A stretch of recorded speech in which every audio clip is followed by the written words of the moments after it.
10:11, Eclesiastes 10:11 diz assim: se a cobra morde por falta de encantamento, de que vale o encantador?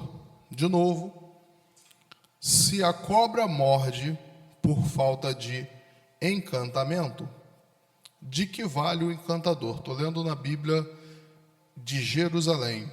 Vou ler mais uma vez. Se a cobra morde por falta de encantamento, de que vale o encantador?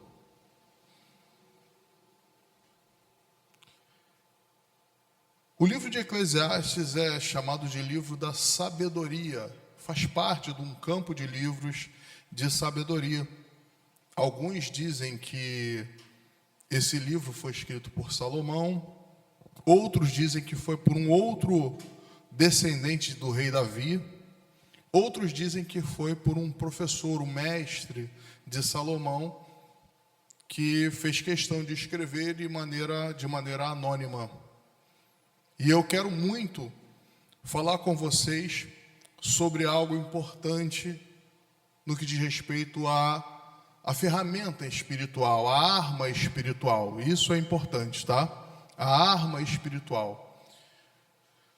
A gente compreende que quando lemos Efésios, a gente tem ali uma listagem de armas e indumentárias do campo espiritual. Só que os antigos, eles já usavam ferramentas espirituais muito fortes e que hoje nós esquecemos.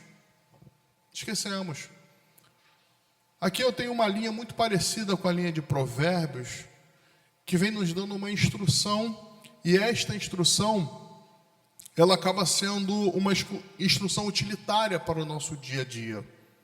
Espera aí, o que o autor, aquele que está escrevendo, aquele que está emitindo a mensagem, quer dizer com essa passagem de se a cobra morde, de que vale o encantador? Se a cobra morde antes de um encantamento, do que vale o encantador?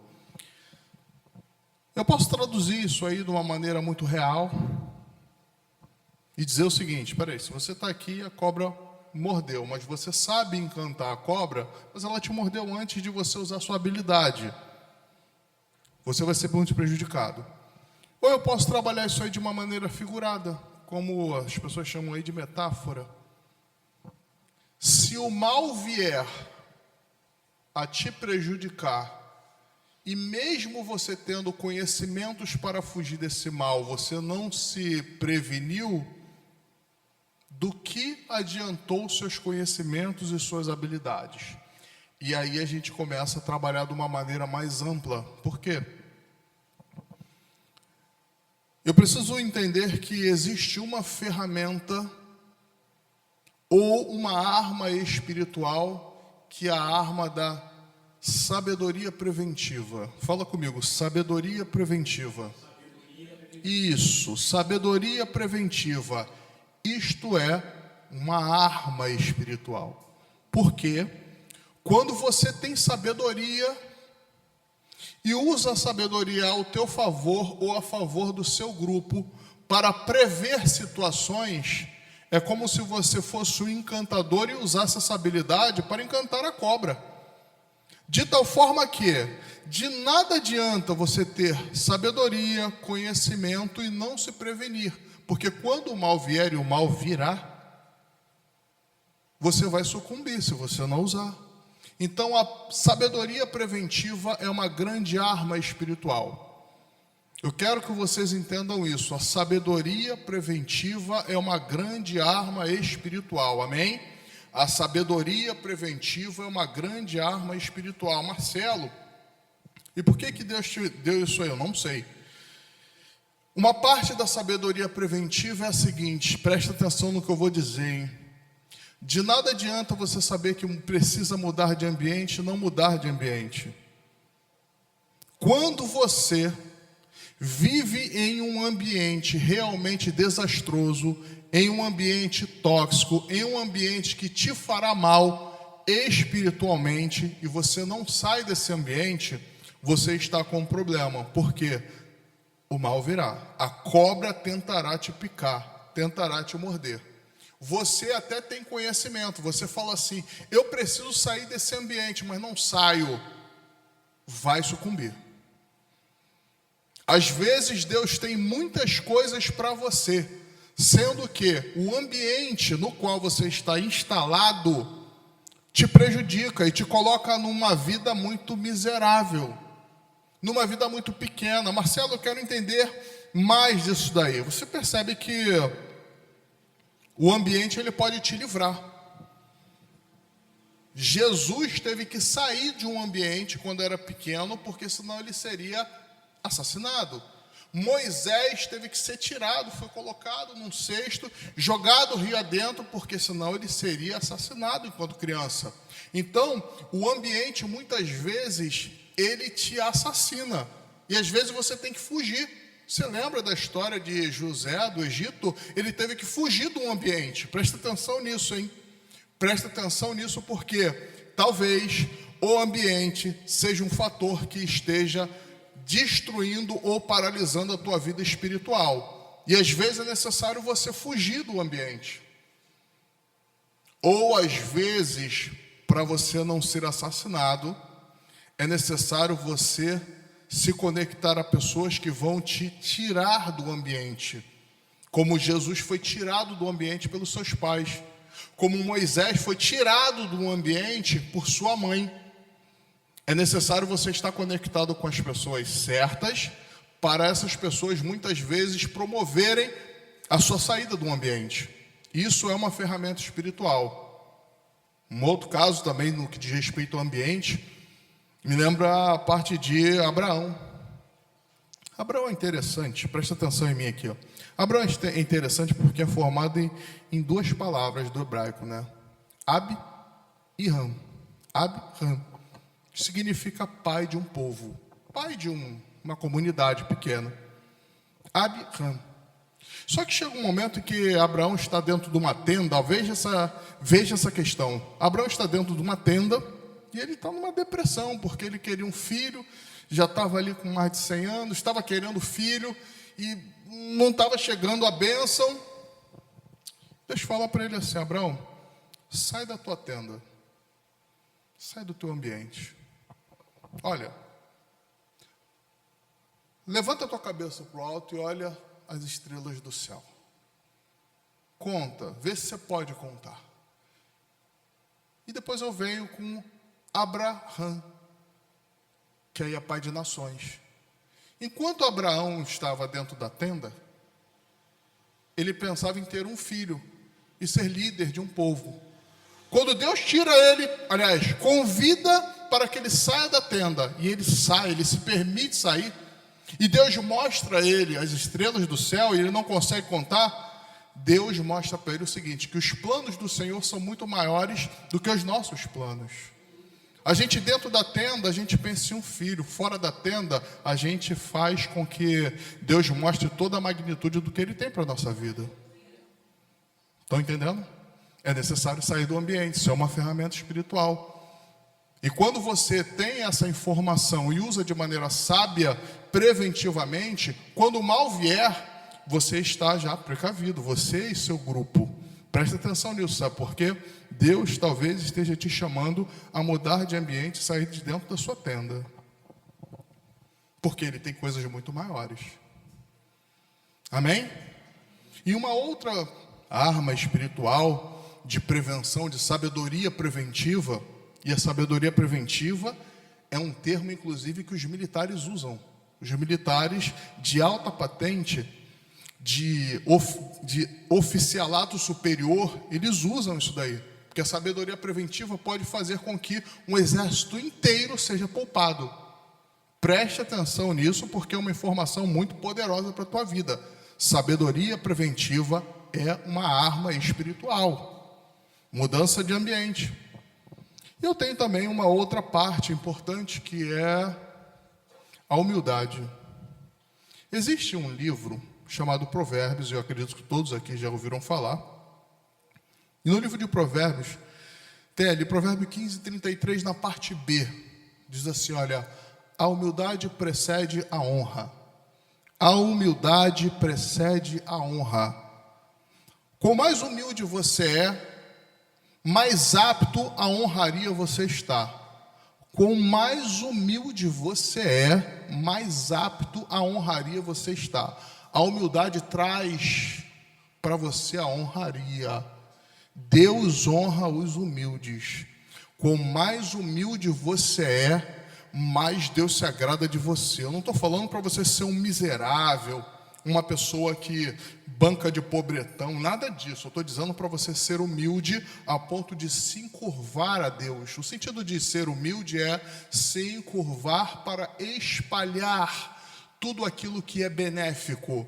E o quanto, de verdade, você tem se colocado na posição de humildade. O pastor Tiago, eu tenho uma admiração gigante por você.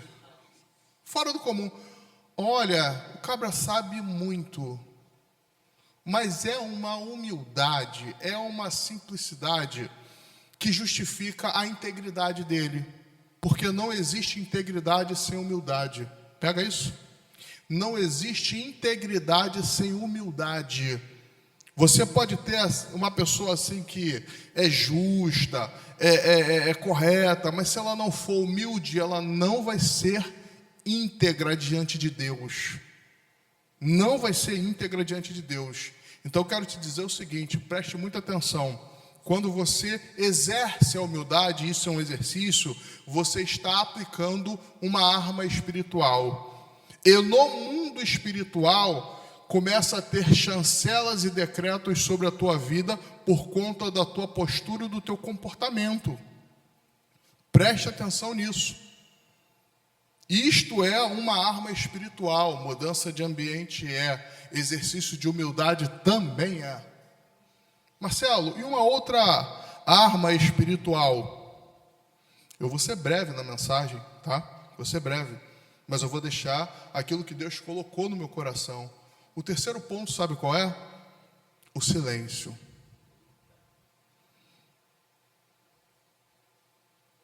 Muitas vezes você perde bênçãos porque não silencia.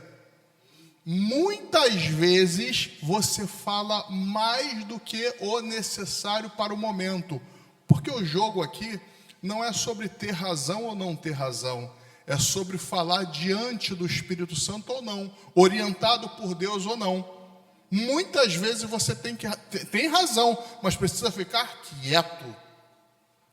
Muitas vezes você tem razão, mas precisa ficar em silêncio. Sabe por quê?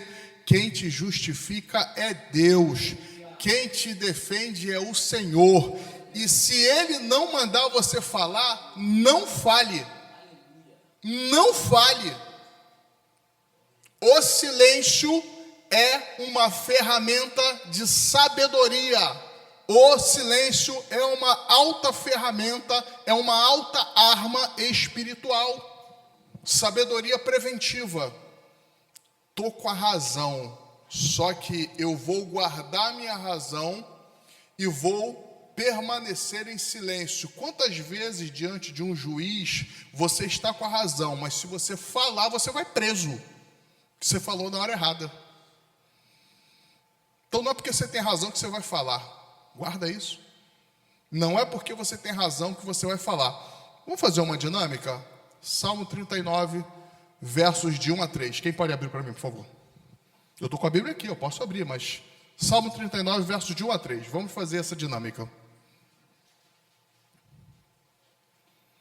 Quem achou aí? Quem achou, diga amém. Salmo, mais ou menos no meio da Bíblia. Vai. Amém? Pode ler para mim, por favor? Porque falou amém, né? Guardarei os meus caminhos para não declinar. Sim, fica tranquila, a gente está em casa aqui, está em família. Eu disse, guardarei os meus caminhos para não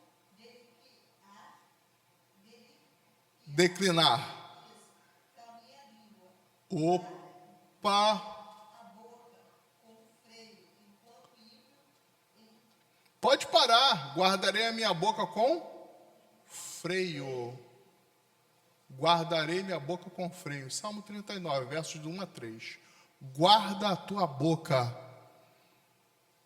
Guarda a tua boca, porque quando você entende que o silêncio na presença de Deus é uma arma espiritual de grande magnitude, o diabo não pode fazer muitas coisas com você.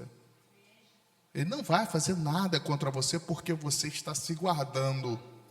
Cuidado. Quarto ponto, Marcelo. Tem um quarto ponto? Tem um quarto ponto. O quarto ponto é a tua mudança de identidade.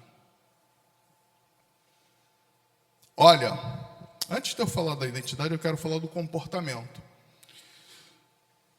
Não adianta você vir ao culto, fazer campanha, orar, chegar aqui e falar em mistério, profecia, e o seu comportamento fora daqui do arraial da igreja ser um comportamento duvidoso em que o mundo espiritual não te respeita. Está entendendo isso? Porque o jogo não é aqui dentro, o jogo é lá fora. O jogo não é aqui dentro, o jogo é fora do arraial. Se o teu comportamento está duvidoso, se o teu comportamento está sendo vergonhoso, o mundo espiritual faz uma leitura de você. E aí eu quero só te fazer uma pergunta e quero que você reflita bem sobre isso. Isso é uma arma espiritual, tá? O cuidado com o seu comportamento é uma arma espiritual, é sabedoria preventiva. Se você se comporta de maneira alinhada ao que Deus quer, ao que Deus planeja, ao que Deus planejou para mim e para a tua vida, o céu bate palmas. Agora, se você vive de maneira comportamental muito duvidosa, muito laica, muito eu sou assim, não consigo mudar, cuidado, sabe por quê? O céu não tem responsabilidade contigo.